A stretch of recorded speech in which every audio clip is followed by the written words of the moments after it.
একটা আমের দাম যদি হয় 15,000 টাকা, আপনি কি বিশ্বাস করবেন? হ্যাঁ, ঠিকই শুনছেন। আমের নাম মিয়াজাকি।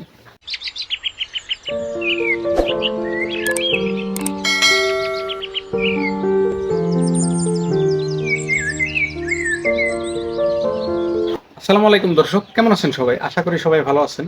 সবাইকে হীরা গার্ডেন অ্যান্ড ব্লগ থেকে স্বাগতম। আজকের ভিডিওটি মূলত মিয়াজাকি আম নিয়ে। মিয়াজাকি আমের মূল্য, স্বাদ এবং তার চাষ পদ্ধতি, চারা নির্বাচন, সার প্রয়োগ, কেমন ফল দেয় এই গাছ, রোগবালাই নিয়ন্ত্রণ এবং এর দাম কত, এই সমস্ত বিষয় নিয়ে আজকে আপনাদের সাথে আলোচনা করার চেষ্টা করব। এবং বাংলাদেশের আবহাওয়ায় মিয়াজাকি আমের বাণিজ্যিক চাষ কেমন লাভজনক হয় তা নিয়েও আপনাদেরকে ধারণা দেওয়ার চেষ্টা করব। তো ভিডিওটি স্কিপ না করে শুরু থেকে শেষ পর্যন্ত দেখতে থাকুন। মিয়াজাকি অথবা সূর্য ডিম আম দেখতে সুন্দর ডিমাকৃতি এবং লাল হয়ে থাকে। জাপানের মিয়াজাকি অঞ্চলে এই আমের চাষ হয় বলে এই আমের জাতের নাম অনেকে মিয়াজাকি বলে থাকে। এর আসল নাম টাইনো টেমাগো বা সূর্যের ডিম। এই আম দেখতে যেমন আকর্ষণীয়, স্বাদে তেমনই অতুলনীয়। প্রতিটি আম ওজনে প্রায় 350 থেকে 900 গ্রাম পর্যন্ত হয়ে থাকে এবং এতে চিনির পরিমাণ থাকে 15%। এই আম এতটাই দামি যে জাপানে একবার একজোড়া মিয়াজাকি আম বিক্রি হয়েছিল 3 লাখ টাকারও বেশি দামে। বিশ্বের সবচেয়ে বিলাসবহুল আম হিসেবে এটি এখন বেশ পরিচিত। এখন বাংলাদেশেও পরীক্ষামূলকভাবে এই আমের চাষ শুরু হয়েছে।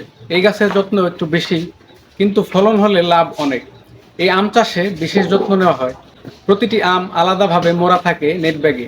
সূর্যের আলো নিয়ন্ত্রণ করে পড়ার ব্যবস্থা করতে হয় এবং পুরো ফল ধীরে ধীরে লাল হয়ে ওঠে। বিশ্বজুড়ে এই আমের চাহিদা রয়েছে, বিশেষ করে উপহার সামগ্রী হিসেবে। একটা সময় ছিল যখন আম ছিল রাজাদের ফল। পুরনো সেই ঐতিহ্য ফিরে এনেছে মিয়াজাকি আম। তবে এবার রাজা হতে পারেন আপনিও, যদি থাকে সে মূল্যে কেনার সাহস। প্রাপ্তবয়স্ক মিয়াজাকি আম গাছ 10 থেকে 15 ফুট পর্যন্ত হয়। ধীরে ধীরে বাড়ে এই গাছ। ঝোপালো করার জন্য আপনাকে গাছটিকে নিয়মিত ছাঁটাই করতে হবে। বেলে দোআঁশ মাটিতে মিয়াজাকি আমের ফলন ভালো হয় এবং উচ্চ আর্দ্র জলবায়ু প্রয়োজন। নিয়মিত সেচ দিতে হবে, তবে গাছের গোড়ায় যেন পানি না বেঁধে থাকে সেদিকে লক্ষ্য রাখতে হবে। মিয়াজাকি আম গাছ লাগানোর 2-3 বছরের মাথায় ফল দিতে শুরু করে। মার্চ মাসে ফুল আসে এবং জুলাইতে ফল সংগ্রহ করা যায়।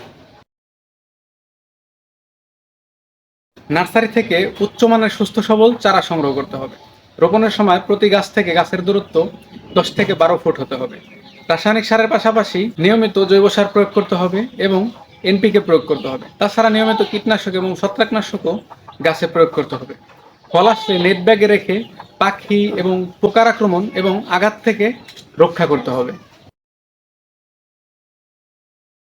মিয়াজাকি আম বিশ্বের সবচেয়ে দামি আম। জাপানে প্রতি কেজি $1000 উপরে বিক্রি হয়ে থাকে, তবে বাংলাদেশে এত উচ্চ মূল্যে বিক্রি করা সম্ভব নয়। তবে এর বিশেষত্বের কারণে বেশি দামে বিক্রির সুযোগ রয়েছে। বাংলাদেশের যেসব এলাকায় উষ্ণ ও আর্দ্র, সেসব এলাকায় চাষ করা যেতে পারে এই মিয়াজাকি আম। এই আম যেহেতু একটি এক্সক্লুসিভ পণ্য, তাই বাজারে এর চাহিদা রয়েছে প্রচুর। তাছাড়া সঠিকভাবে উৎপাদন এবং মান নিয়ন্ত্রণ করা যায়, তাহলে রপ্তানি করে বৈদেশিক মুদ্রা আয় সম্ভব। মেয়াজাকি আম চাষ বাংলাদেশে লাভজনক হতে পারে, তবে এটি একটি উচ্চ বিনিয়োগ এবং উচ্চ ঝুঁকিপূর্ণ উদ্যোগ। পরীক্ষামূলকভাবে ছোট পরিসরে শুরু করে ধীরে ধীরে সম্প্রসারণ করা উত্তম। ভিডিওটি কেমন লাগলো কমেন্ট করে জানাবেন। এরকম আরও তথ্যবহুল ও চমকপ্রদ ভিডিও পেতে আমাদের চ্যানেলটিকে সাবস্ক্রাইব করতে ভুলবেন না। ধন্যবাদ।